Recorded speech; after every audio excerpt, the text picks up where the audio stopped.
नमस्कार दोस्तों, आज हम ये जो आप देख रहे हैं वृत्त सर्किल के बेसिक कॉन्सेप्ट को सीखने का प्रयास करेंगे, क्योंकि ये टॉपिक जो पिछले समय से रेलवे के जो एग्जाम हो रहे हैं उसमें से इससे बहुत ही आसान से सवाल आ रहे हैं, लेकिन बेसिक कॉन्सेप्ट नहीं होने के कारण, क्लियर नहीं होने के कारण विद्यार्थियों को सरल करने में, हल करने में बहुत ही कठिनाइयां का सामना करना पड़ रहा है। और मेन चीज यह होती है कि लड़के सही तरीके से सीखते नहीं है कॉन्सेप्ट को और डायरेक्ट उस प्रश्न को हल करने का प्रयास करते हैं। तो आज हम कुछ बेसिक पार्ट को समझेंगे सर्किल का, वृत्त का। और ये जो है सर्किल का जो 3 लेक्चर्स आपको हम प्रोवाइड करेंगे, और 3 लेक्चर्स में छोटे छोटे लेक्चर्स होंगे 10 मिनट के, 12 मिनट के। 3 लेक्चर्स में आपको जितने भी कॉन्सेप्ट होते हैं मुख्य रूप से वृत्त के, जो एग्जाम में पूछे जाते हैं या पूछे जाने की संभावना है, वो सभी हम बताने का प्रयास करते हैं। तो देखिए, ये जो आपको आकृति दिख रही है इसको वृत्त कहते हैं, अंग्रेजी में इसको सर्किल बोलते हैं। तो सर्किल का निर्माण कैसे होता है, वृत्त का निर्माण कैसे होता है, पहले इस चीज को अच्छे तरीके से सीखने का प्रयास करते हैं। तो सबसे पहले यहां पर देखिए, अगर आपने एक बिंदु लिया, कहीं पर भी आप ले सकते हैं, मैंने ये सर्किल इसलिए पहले से बना करके रख दिया ताकि सुंदर दिखे। देखिए, ये बिंदु आप कहीं पर एक बिंदु नोट कीजिए और उसके चारों ओर बहुत सारे बिंदु एक निश्चित दूरी पर, जैसे कि यहां से अगर यहां पर एक बिंदु दिए, ऐसे ऐसे करके चारों ओर अगर आप बिंदु दे रहे हैं तो एक निश्चित दूरी पर दीजिए, तो आपको एक वक्र रेखा, ये जो आपको दिख रहा है, ये थोड़ा सा घुमावदार ये जो रेखा है इसको बोलते हैं वक्र रेखा। तो ये एक आकृति का निर्माण करेगा, उस आकृति का ही नाम कहलाएगा वृत्त, यानी सर्किल। तो देखिए, जिस मूल बिंदु से आपने अन्य बिंदुओं को प्रतिस्थापित किया था, यानी कि एक जगह स्थित किया था अलग अलग जगहों पर, तो इस मूल बिंदु का नाम देते हैं वृत्त के परिक्षेप में, इसको नाम देते हैं केंद्र। क्या नाम देते हैं? केंद्र। और केंद्र का एक नामकरण करते हैं, इसको एक बिंदु है तो इस बिंदु का नाम दे दिए O। तो यहाँ पर जो आपको O दिख रहा है ये एक केंद्र है। अब इस केंद्र से अगर ये जो चारों ओर वक्र रेखा है, इसको हम बोलते हैं परिधि, वैसे बोलते हैं, क्या बोलते हैं? परिधि।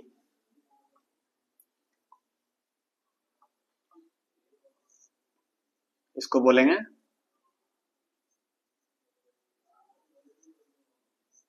परिधि बोलेंगे। अब देखिए, इस केंद्र से परिधि के किसी भी बिंदु तक आप एक लाइन खींचते हैं, तो ये जो छोटा सा लाइन खींचा गया इसी को बोलते हैं त्रिज्या। केंद्र से परिधि तक के बीच के न्यूनतम दूरी को क्या बोलते हैं? त्रिज्या। नेक्स्ट आप समझिए, तो त्रिज्या का भी नामकरण करते हैं, जैसे कि O है तो इधर आप कुछ भी दीजिए, A या B, कुछ भी दीजिए, A B देते हैं, तो यहां पर त्रिज्या आपका क्या हो जाएगा? OA। तो वृत्त की त्रिज्याएं कितनी हो सकती है, थोड़ा सा इस चीज पर गौर कर लेते हैं। आप जितनी रेखा खींच सकते हैं उतनी वृत्त की त्रिज्याएं होती है। कहने का अर्थ यह होता है वृत्त की त्रिज्याएं अनंत होती है। अब हम लोग अगर इसके विपरीत, इस त्रिज्या के विपरीत ही दूसरी तरफ भी एक रेखा खींच दें दूसरे छोर के परिधि तक, तो यहां पर एक सीधा लाइन का निर्माण हो रहा है, यानी कि 2 त्रिज्या मिल करके वृत्त को 2 बराबर भागों में जब बांटे तो वो दोनों त्रिज्याओं का टोटल माप या कुल माप वही कहलाता है व्यास। क्या कहलाता है? व्यास। तो व्यास का नामकरण कैसे करेंगे? अगर यहां पर A दिए हैं तो यहां पर दे देंगे B इस बिंदु को, तो यहां पर हम लोग लिख सकते हैं AB। आप BA भी लिख सकते हैं, आप BOA भी लिख सकते हैं, AOB भी लिख सकते हैं, ये टोटल सही है। अब हम लोग समझेंगे कि त्रिज्या और व्यास में क्या मतलब संबंध होता है। समझिएगा, 2 त्रिज्या मिल करके क्या बन रहा है? व्यास बन रहा है। कहने का मतलब, अगर वृत्त का व्यास की बात करें तो आप बोल सकते हैं 2 गुना त्रिज्या, यानी कि 2 त्रिज्या को मिलाएंगे तो एक व्यास का निर्माण होगा। उसी तरीके से अगर त्रिज्या की बात करें, वृत्त की त्रिज्या अगर निकालने जाए आप, तो यहां पर क्या हो जाएगा, अगर आपको व्यास पता है तो व्यास का आधा कर दीजिएगा तो क्या निकल जाएगा आपका, क्या निकल जाएगा, त्रिज्या निकल जाएगा। तो व्यास और त्रिज्या में ये संबंध होता है। अब हम लोग थोड़ा सा परिधि को समझते हैं। परिधि कहने का मतलब कोई भी 2D आकृति होती है, उसके चारों ओर का जो लेंथ या ब्रेड्थ होता है, यानी कि लंबाई या चौड़ाई होती है, उसकी टोटल लंबाई के माप को ही क्या बोलते हैं हम लोग, परिधि बोलते हैं, परिमाप बोलते हैं। तो वृत्त की परिधि को समझते हैं। परिधि का क्या होता है, अगर इसको आप कट कीजिएगा, यहां से कट करके इसको फैलाइएगा नीचे में, इस तरीके से बन के आएगा, यानी कि लंबी रेखा। तो और इसका जो माप होगा, यानी कि ये जो आपका परिधि है, परिधि, और इसी तरीके से आपको तो त्रिज्या पता है इसका, यानी व्यास और त्रिज्या पता है पहले से, जैसे ही आपने वृत्त का निर्माण किया तो ये पता है। तो होता क्या है कि परिधि, आप बहुत सारे वृत्त का निर्माण कीजिए, छोटे, बहुत छोटे, बड़े, बहुत बड़े, आपको जैसा करना है, उसके बाद उसको उसी तरीके से कट कीजिए। कट करने के बाद इसको आप एक धागे से भी कर सकते हैं घर में भी, और उसके बाद करने के बाद उसका लंबाई नाप लीजिए, और पहले ही आप उसको व्यास माप लीजिएगा। तो होता क्या है कि परिधि और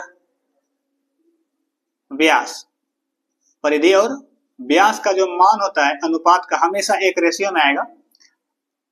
वो क्या होता है, 22/7 के रूप में आएगा, कटकुट के 22/7। आप समझिएगा 22/7 का जो मान रखा, किसका है, किसका मान है, पाई का, और परिधि बटे यहां पर है व्यास। अब समझिएगा हम लोगों ने क्या पढ़ा है कि परिधि व्यास जो होता है, व्यास का आधा करने पर त्रिज्या निकलती है, तो और त्रिज्या का 2 गुना करने पर व्यास निकलता है। तो आप यहां पर लिख सकते हैं 2 गुना त्रिज्या। त्रिज्या को हम लोग आर से भी दर्शाते हैं, ये आपका आर हो गया, और टोटल का बात करें तो क्या हो जाएगा, डी, डायमीटर, व्यास। तो होता क्या है, परिधि हो गया यहाँ, और 2r अगर उस पार जाएगा तो क्या हो जाएगा, पाई गुना 2r। इसी को अच्छे तरीके से जो बुक में आपको देखने मिलता है 2 पाई r। तो वृत्त की परिधि हमने पढ़ा, क्या पढ़ा, वृत्त की परिधि बराबर 2 पाई r। तो आपने समझा कि वृत्त की परिधि 2 पाई r क्यों होती है, इस तरीके से होती है। आप नोट कर लीजिए इस चीज को, उसके बाद देखते हैं। अब हम लोग वृत्त के क्षेत्रफल को समझने का प्रयास करते हैं। वृत्त का क्षेत्रफल, ये भी बहुत ही आसान है, आप लोगों को शायद पता भी है, लेकिन कैसे होता है वो भी समझ लेते हैं, जानना बहुत जरूरी होता है। नॉलेज कभी भी नुकसान नहीं पहुंचाता है, फायदा पहुंचाता है। तो आपके पास ये सर्किल दिख रहा है, इसको अगर आप तोड़ेंगे, तो आप छोटे छोटे टुकड़ों में तोड़ेंगे बराबर बराबर, तो आपको इस तरीके से प्राप्त होगा। तो समझ लीजिए आप इसका कम से कम 8 टुकड़ा बनाए। 8 टुकड़ा को आपको क्या सजाना है, एक बार ऊपर से रखिए, एक बार उसका अंतिम वाला छोर नीचे से रखिए, ऐसे करके आप रखिए। आप कितना भी टुकड़ा बना सकते हैं, 1 2 3 4 5 6, और एक बनाते हैं। इतने टुकड़ों में माना है कि बांट दिया इसको। और आपने पढ़ा है आयत का क्षेत्रफल बराबर, आयत का क्षेत्रफल पढ़ा है। तो इस चीज को, वृत्त को हम बदल रहे हैं किसमें, आयत की तरह दिख रहा है। अभी आपको उतना अच्छे तरीके से नहीं समझ आ रहा है, लेकिन होता क्या, आप बहुत छोटे छोटे टुकड़ों में जब इसको विभाजित कीजिएगा, कट करके, केक को ये मान लेते हैं गोल सा केक है, तो इसका जो निर्माण है इस तरीके से होगा, आयत की तरह। तो ये कन्वर्ट हो रहा है, वृत्त कन्वर्ट हो रहा है किसमें, आयत में। और आयत का क्षेत्रफल, अगर इसी वृत्त को आयत बनाए तो सेम क्षेत्रफल रहेगा कि नहीं। अगर ये समझिए, एक क्या समझते हैं कि एक तरीके का रोटी है, उस रोटी को ही हम इस तरीके में बना दिए, किस तरीके से, आयत, तो सेम रहेगा क्षेत्रफल। तो आयत का क्षेत्रफल बराबर हो जाएगा वृत्त का क्षेत्रफल, वृत्त का क्षेत्रफल। अब समझिए, आयत का क्षेत्रफल बराबर क्या होता है? लंबाई गुना चौड़ाई होता है ना, लंबाई गुना चौड़ाई। तो यहां पर लंबाई जो है, यहां पर लंबाई आपको दिख रहा है, ये लंबाई क्या है देखिए तो, या इधर से ही लीजिए आप, कोई भी हिस्सा भी लीजिए। तो अगर लंबाई देखेंगे तो एक त्रिज्या आ रही है, ये त्रिज्या है ना, ये ऊपर नीचे का, तो आर ले लेते हैं। अब देखिए, और ये क्या है, ये क्या है? चौड़ाई। तो चौड़ाई अगर आप लीजिएगा, देखिएगा ये टोटल परिधि है, और परिधि का आधा भाग ऊपरी हिस्से में है और आधा भाग निचले हिस्से में है। तो 2 पाई आर होता है परिधि का मान, और यहाँ पर ये चौड़ाई का काम कर रहा है। तो 2 पाई आर का आधा करेंगे तो पाई आर हो जाएगा, यानी कि 2 पाई आर का आधा करेंगे, 2 2 कट जाएगा तो पाई आर रह जाएगा। तो यही पर यहाँ हो जाएगा पाई आर। यही हो जाता है पाई आर गुना आर, पाई आर स्क्वायर। समझ में आ गया होगा, आशा करते हैं। तो वृत्त का क्षेत्रफल क्या हो जाएगा? वृत्त का क्षेत्रफल पाई आर स्क्वायर। तो ये था थोड़े बेसिक कॉन्सेप्ट। इसके जो अगले लेक्चर्स है, इसमें हम लोग स्पर्श रेखा और वृत्त के जो बहुत से महत्वपूर्ण भाग होते हैं, जीवा होती है, चाप, दीर्घ वृत्तखंड, लघु वृत्तखंड, त्रिज्यखंड और स्पर्श रेखा, इन सभी चीजों पर गौर करेंगे। तो आपको कैसा लगा ये लेक्चर्स, आप जरूर कमेंट बॉक्स में बताइए। धन्यवाद, अगले वीडियो में मिलते हैं। जय श्री राम।